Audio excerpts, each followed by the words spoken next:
The Thomas fire continues to burn. SoCal Edison admits investigators are looking into whether or not they had anything to do with the start of one or more of those fires. KCAL 9's Christy Fajardo spoke with a fire expert in Long Beach to tell us what that means. Christy.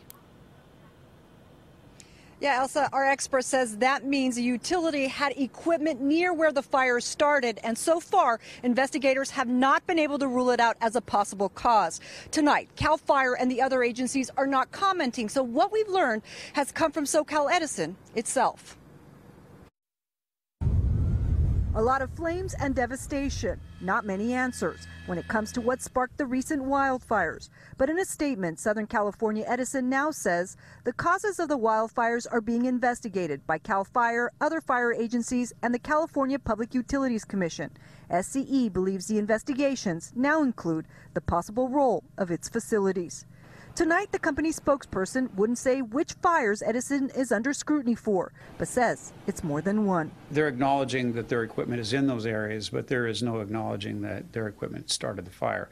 There's a whole, there are months ahead of us where we're going to have to be doing investigative work. Robert Rowe is a fire investigator who has even done some work on the deadly Napa fires with his consulting company, PyroCop.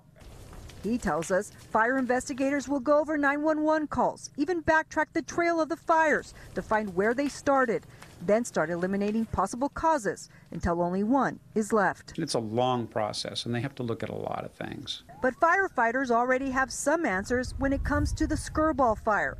LAFD says it was started by someone cooking at a homeless encampment.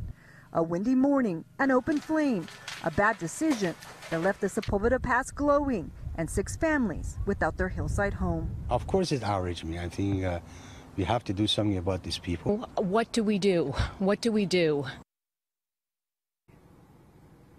California does have a history of wildfires started by winds pushing trees into power lines.